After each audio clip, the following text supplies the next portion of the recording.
ഇതെങ്ങനെയാണ് കോർത്തുകാണ്ട് നമ്മളെ അങ്ങോട്ട് കൊടുത്താൽ സാധനം എവിടെ ഉണ്ടെങ്കിലും എടുത്തങ്ങോട്ട് പോയി.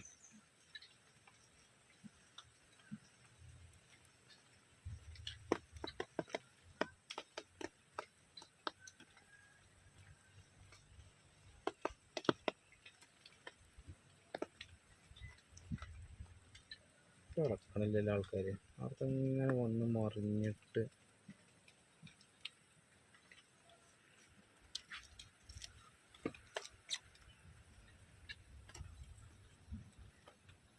കണ്ണന്മാർ എടുക്കുന്നില്ല.